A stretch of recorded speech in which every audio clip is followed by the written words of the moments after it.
국민TV 뉴스가 창간했습니다. 빠르고 정확한 뉴스, 국민TV 뉴스의 텍스트 버전을 여러분 앞에 내놓습니다. 국민TV 라디오의 각종 콘텐츠를 이제는 읽으실 수 있습니다. 뉴스.국민.tv, 국민TV 뉴스에서 세상의 모든 뉴스와 만나세요. 계속해서 오늘의 조간신문 주요 뉴스를 정리해봅니다. 김용현 PD. 네, 안녕하십니까. 네. 김기춘 청와대 비서실장, 과거 무슨 말을 했는지 오늘 경향신문이 3면에서 소개하고 있습니다. 네, 어떤 망발을 했습니까? 1989년 8월 12일, 이때는 검찰총장이던 때였습니다. 네. 피의자의 변호인 접견권에 대해서 일시적으로 제한, 금지할 필요가 있다, 이렇게 말을 했다고 합니다. 네. 변호사를 못 만나게 해야 된다, 이런 얘기죠? 그렇습니다. 피의자를. 아니, 그러면 어떻게 재판을 받으라고? 아니. 그러니까 자기들이 짜맞춘 그런, 이 범죄의 재구성, 이것이 법원에서 채택될 확률을 더 높이기 위해서, 검사의 이익을 위해서 이렇게 이야기를 한 거겠지만, 그야말로 이 법치주의의 근간을 완전히 무너뜨리는 제멋대로의 이 법에 대한 그런 관념이다, 이렇게 볼 수밖에 없습니다. 노태우 때 검찰총장 할 때 얘기군요. 예, 그렇습니다. 더 많은 국민의 생명과 재산을 보호하기 위한 목적이라고 하는데, 그러면 뭐 검찰이 아예 판결을 다 내리면 되겠네요. 이렇게. 그런 참. 인간이 검찰총장을 했다는 게 노태우 시절이 어떤 시절인지 보여주는 거죠. 노태우 시절에 이 사람이 법무부 장관도 했었죠. 네.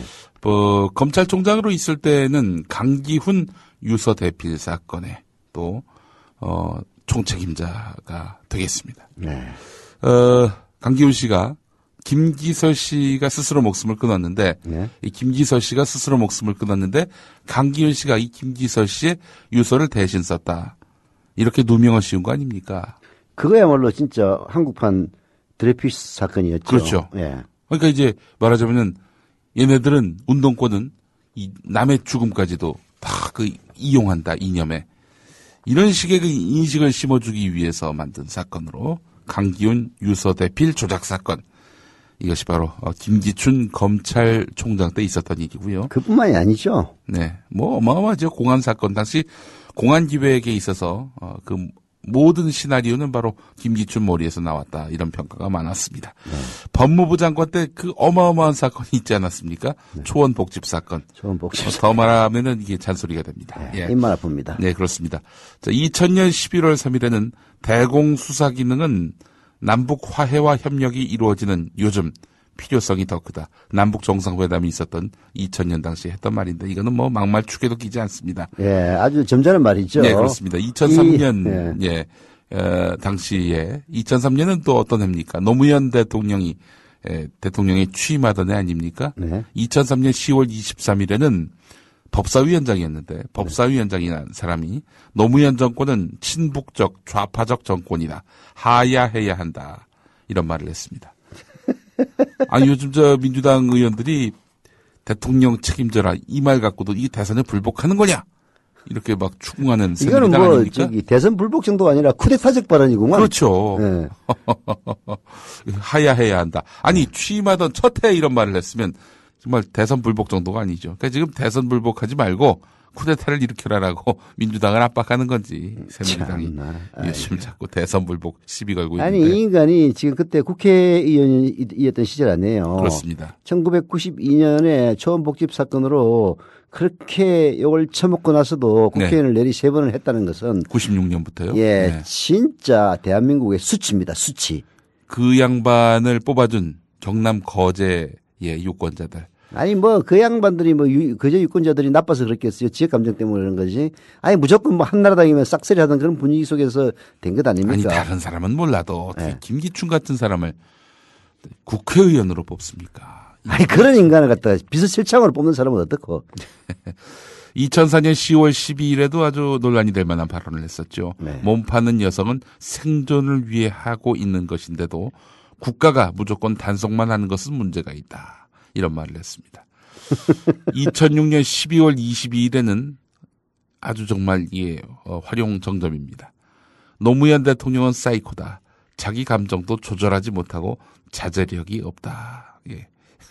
이런 말을 한나라당 의원총회에서 그래서 했었습니다. 저기 감정 조절이 거의 딱 고정돼 있는 인형의 네. 비서실장으로 들어가네요. 그렇죠. 자, 이렇게 자, 뭐 이런 말도 했어요. 노무현 대통령은 사이코다. 자기 감정도 조절하지 못하고 자제력이 없다. 그러니 나라가 이 꼬라지지. 이런 말을 했습니다. 자, 이런 사람입니다. 김기춘 씨가요. 자, 조선일보 3면을 봅니다. 조선일보의 이 기사는 박근혜 대통령이 아주 확실한 지도력으로 공직사회 기강을 잡고 있다. 이렇게 홍보하는 기사인데. 홍보 기사예요? 홍보 기사인데 네. 읽다 보면은 이건 과연 홍보를 하려는 건지 엿을 먹이려는 건지. 엿먹이려는 기사 같은데.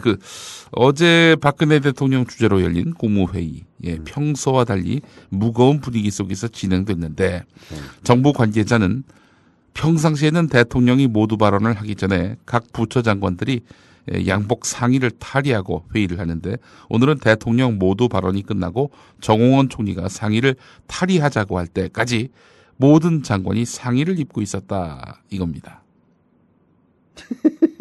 대통령 눈치 보고 있다는 얘기죠, 장관들이. 그러니까 무슨 이게 이제 어디 분위기냐면은 이제 상속을 받는 재벌 회사에서 재벌 회장님이 얘기하면은 밑에 이제 고용 월급쟁이 이사들이 하는 행태거든요. 그럼 박근혜가 뭐 권력을 뭐 상속한 거야? 밑에 있는 이사 월급쟁이 장관들이 꼼짝도 못하고 마마께서 엎어서 할 때까지. 이런 권위주의 속에 과연 그렇게 그들이 자주 쓰는 창조 경제가 가능할지. 그러니까 말도 안, 얘들은 진짜 말이 안 되는 걸 갖다 붙이는 게 아주 선수들이에요. 창조경제라는 거는 사실 노무현 대통령처럼 권위를 탈거니 그리고 자유로운 분위기 속에서 그야말로 창조경제인지 뭔지는 모르겠습니다만. 창의성과 효율이 그때 넘치는 거죠. 그때 넘치는 거죠. 실제로도 그랬고. 이런 식으로 골프 치러 갈 때 마마 우리 골프 치러 가도 됩니까? 이 얘기를 못 해가지고 제일 영감탱이한테 당신이 좀 얘기 좀 해라고 할 정도의 이런 경직된 분위기에서 무슨 창조 경제는 그러니까 모방 경제를 하세요. 모방 경제. 자, 이걸 보면서 느낀 건데, 요즘에 그 청와대 비서진, 청와대 그 참모, 최고위층 절반을 날린 거 아닙니까? 공직사회가 얼어붙었다 이런 얘기인데, 하여간, 그래요. 하여튼 이런 식으로 그 보수는 기강을 잡습니다. 과연 그 기강에, 이런 하드파워 아닙니까? 하드파워라고 하는 것은 막 힘으로 권위로 밀어붙이는 거고 소프트파워는 그 지도자를 인격적으로 존중해서 따르는 근데 그런 이런 건데. 또 하면은 바퀴벌레들을 처리하는 데는 그런 하드파워도 필요하다는 생각이 가끔 들긴 들어요. 정권 바뀌면은 그냥 인정사정 없이 날려서 공포 분위기를 조성하라 뭐 그렇게 가르치는 건가요? 참나. 이게 우리나라 공무원들을 움직일 수 있는 또 통제할 수 있는 가장 좋은 방법이다. 이걸 보여주고 있는 건지 공무원들 이렇게 또 입증을 시켜주고 있는 우리 공무원들 정말 영혼이 없는 거 맞습니까? 안타깝습니다. 자, 다음 뉴스. 이거 정말 오늘 어마어마한 파장이 있을 것 같아서 제가 논평 없이 소개하겠습니다. 김희택 논설위원 라디오 비평 시간에 소개할 만도 한데 너무 내용이 커서 제가 그냥 얘기하세요. 또 하는 거죠. 까니만 또 까는 거죠. 윤상현 이야기입니다. 윤상현의 개인사를. 윤상현이라면은 군대 딱 하루만 갔다 오면서 노무현 대통령 NLL 포기했다고 그렇게 울부짖는 애국자연 하는데 알고 보니까 전두환 지금 이혼했지만 사위였다가 아마 그 사람을 위해서 만든 게 아니냐는 의혹이 살만한 이른바 석사장교 제도라는 게 있어요. 그래가지고 그날 입대해서 그날 제대하는 그 혜택을 받았던 사람이더라고. 난 어디 해병대 해병 특수수색대나 아니면 특전사 출신인 줄 알았어. 자, 그 얘기입니다. 박근혜 대통령이 한나라당 대표 시절에 윤상현 의원, 지금 새누리당 원내 수석 부대표지요. 윤상현 의원의 자전적 에세지, 자전적 에세이 희망으로 가는 푸른 새벽길에 쓴 추천사에서 표현했듯 윤상현 의원은 독특한 개인사를 갖고 있다. 독특한 개인사 앞에 이게 뭐라고 합니까 이거를 인용 표시로 이렇게 달고 있는데 네, 아주 독특하군요. 예, 책에는 프랑스 어학원에서 우연히 만난 여학생과 수백 장의 연애 편지를 주고받는 운명적 첫사랑 끝에 1985년 청와대에서 대통령의 딸과 결혼식을 올린 것으로 나온다. 네. 운명적 첫사랑이 바로 전두환 씨의 딸이에요? 딸 효선 씨를 말하는 거겠죠. 네. 자, 학생들이 하루가 멀다 하고 잡혀가고 반정부 시위로 최루탄이 자욱하던 서울대 캠퍼스에서 살인마로까지 불렸던 대통령의 딸과 사귄 끝에 사위가 됐으니 평범한 대학생은 아니다. 네. 육공 초기에 할복하겠다면서까지 장인의 해외 출국을 막았을 정도로 장인에 대한 존경심도 깊었던 모양이다. 네. 그런데 미국 유학을 다녀온 윤상현 의원은 친하게 지내던 이회창 당시 한나라당 총재 사위의 조선으로 이회창 총재와 인연을 맺고 정치에 입문했다. 그러나 2000년 4월 16대 총선에서 부부 관계가 좋지 않다는 헛소문 탓에 2002년 8월 경기도 하남 보궐선거 때는 전두환 씨의 사위라는 이유로 공천을 받지 못했다. 전두환 씨의 사위라는 이유로 공천을 받지 못했다. 이런 경험들이 작용한 탓인지는 알 수 없으나 2005년 7월 부인과 헤어지게 된다. 네. 책에는 결혼 전부터 독신주의를 원했던 부인이 바라는 대로 이혼을 했다며 사랑했기에 떠날 자유를 드린다라고 적었다. 네. 5년 뒤 이번엔 금배지를 달고 대재벌의 사위로 변신했다. 아, 그래요? 이혼과 재혼에 얽힌 개인사를 따질 생각은 없다. 재선을 거치면서 유권자 심판도 받았을 것이다. 그러나 전두환 비자금 1020억 원이 한때 아버지 회사에서 관리되고 자기 아버지를 말하는 거겠죠. 네. 비자금 세탁 의혹 보도까지 나오는 데 대해서는 본인이 직접 해명할 책임이 있지 않을까. 이런 내용입니다. 윤상현의 또 이런 엄청난 스토리가 있었네요. 엄청난 스토리. 예, 오늘 한겨레 아침 햇발 김희택 논설위원 칼럼에 실린 내용입니다. 훌륭한 논설입니다. 예. 아니 그러니까 그렇게 남의 일에 대해서 그야말로 정의감에 차 있는 것처럼 울부짖으려면은 자기 자신부터 깨끗하게 하고 해야죠. 네. 예. 자, 동아일보 일면을 보겠습니다. 네. 문화체육관광부가 6월 고용률 70% 로드맵을 발표할 때 관광산업 일자리 창출 목표를 6만 개로 제시했습니다. 네. 자, 그런데 지난달 17일 박근혜 대통령이 주재한 관광진흥 확대 회의에서는 목표를 6만 개가 아니라 15만 개로 늘렸습니다. 네. 6만 개는 관광 영역에서 직접 창출할 수 있는 일자리고 15만 개는 간접적 유발 효과를 모두 포함한 것이라면서 네. 15만 개는 의지가 들어가 있기 때문에 정확한 근거는 없다라고 네. 말을 했다고 합니다. 네. 자, 문화체육관광부의 일자리 목표가 늘어난 데는 대통령 주재 회의인데 6만 개는 너무 적은 거 아니냐. 이런 내부 분위기도 작용한 것으로 보인다는 겁니다. 대통령한테 잘 보이기 위해서 고용률을 70%로 맞췄다 이런 얘기입니다. 고용률 70%를 달성하기 위한 신규 일자리 목표. 예. 이 정부가 일자리를 다 만들겠다는 거냐. 각 부처의 일자리 부풀리기가 도를 넘었다라는 이런 이야기가. 충성 경쟁을 하다 보니까 뭐 민간 부분까지 해야 될 일까지 정부가 다 하겠다고 지금 나서고 있는 거네요. 네, 그렇습니다. 정부가 직접 이렇게 고용을 만들겠다. 70%로 고용률을 맞추겠다. 그러면 온 나라를 다 국유화하면 되겠네. 근데 또 국유화를 또 좋아하는 정권도 아니잖아요. 팔아먹다며 뭐 네. KTX도 팔아먹고. 자. 고용이 무엇보다 중요하다는 박근혜 대통령의 의지를 실천하기 위한 방법이 실제 고용을 늘리는 게 아니라 고용률 부풀리기로 그야말로 대통령의 눈과 귀를 속이고 있다. 이런 이야기인데 지난 그 이명박 정권 때도 말이죠. 네. 그 4대강 사업한다면서 뭐 하루 와서 일하는 사람까지도 뭐 고용이 된 것처럼 이렇게 사기를 쳤죠. 사기를 쳐가지고 하여간 그것 때문에 논란이 있었던 걸로 제가 알고 있는데 하여간 사고 치겠다 보니까 이 통계 조작 이게 통계 조작은 기본적으로 국가 정책의 신뢰의 근간을 무너뜨리는 아주 뭐 도화선과 같은 겁니다. 아니 미래창조과학부에서 일자리를 64만 개를 창출한다는 게 말이 돼? 공무원을 64만 명으로 늘린다는 것도 아니고 말이죠. 글쎄 말이야 참.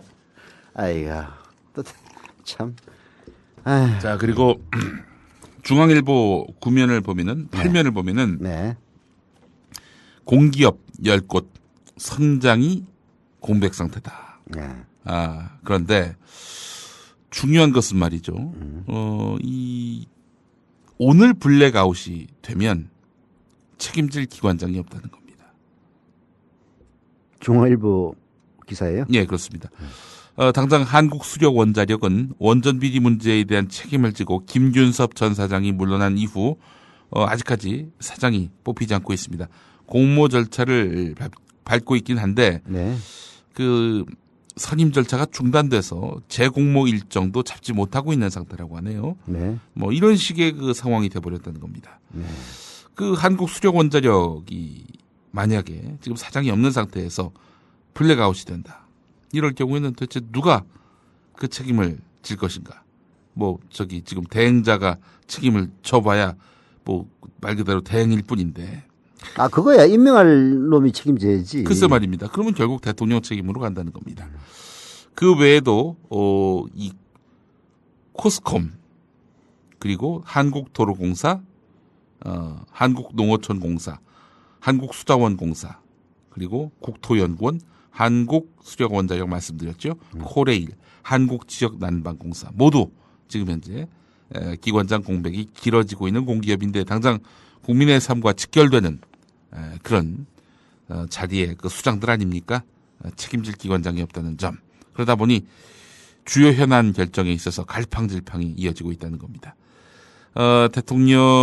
박근혜 대통령이 뭐 사람을 신중하게 고른다는 측면에서 본다면은 또 일면 또 평가할 부분도 있겠지만 그런데 이건 거의 무책임의 단계까지 이르고 있는 거죠.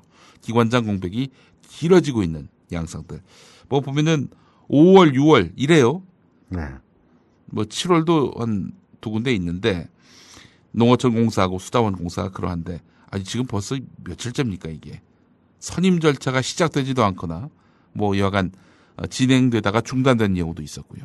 업무 공백이 지금 계속 이어지고 있다라는. 이게 박근혜 이른바 깨알 리더십 때문에 일어나는 일입니다. 예. 쉽게 얘기해서 밑에 사람들에게 자율권을 주고 하면은 절차에 따라서 움직일 것 아니에요. 근데 이제 뭐 친박이 뭐 낙하산이 온다 만다 말썽이 많고 해가지고 싸움이 일어나면은 깨알 리더십을 갖고 있는 조직에서는 그 깨알이 야 이렇게 해 저렇게 해야 이게 움직여요. 예. 아니 대통령이 할 일이 얼마나 많은데 무슨 한국 그래서 사장 뽑는데 야 누구 뽑아라고 어떻게 얘기해요. 예. 밑에 놈들이 알아서 해야지.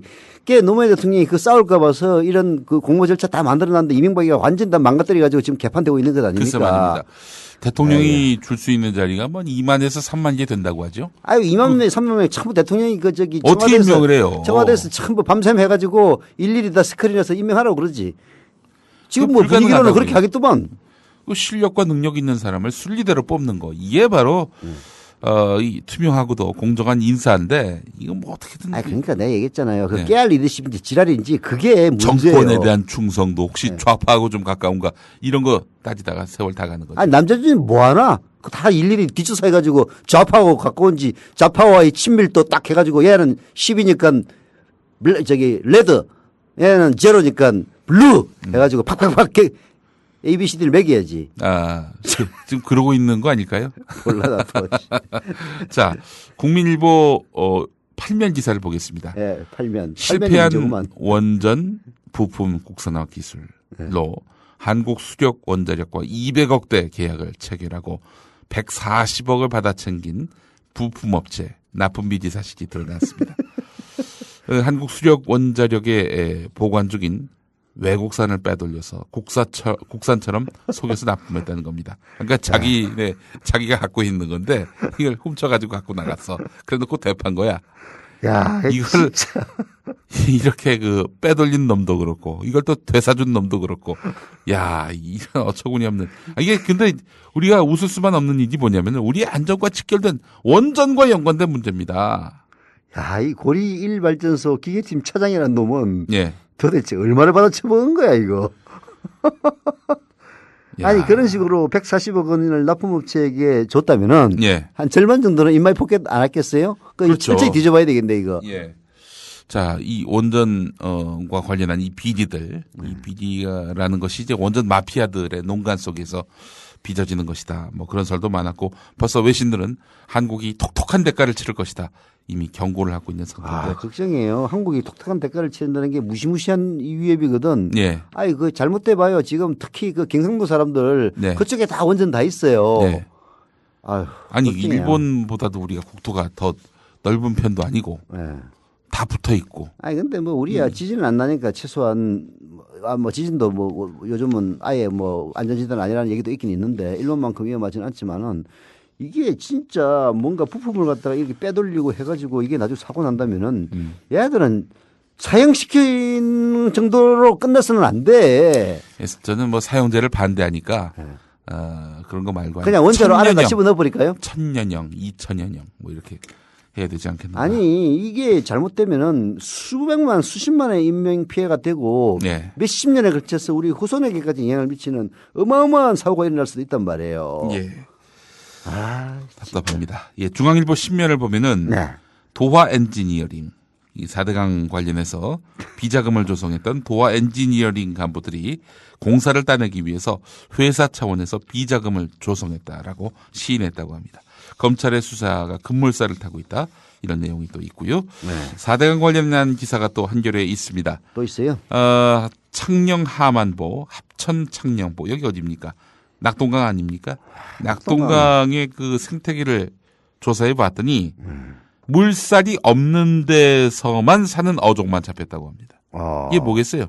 물살이 없다 하면 물이 그냥. 흐르지 않는 그런 곳에서 사는 물고기만 살아남았다. 이런 얘기 아니겠습니까? 녹조가 일어나는 게 원래 흐르지 않는 물에서 일어나는 거거든요. 그렇죠. 다 이유가 있구나. 예, 그렇습니다. 그리고 또 뭐 전에도 한 몇 달 전에 나온 기사인데 네.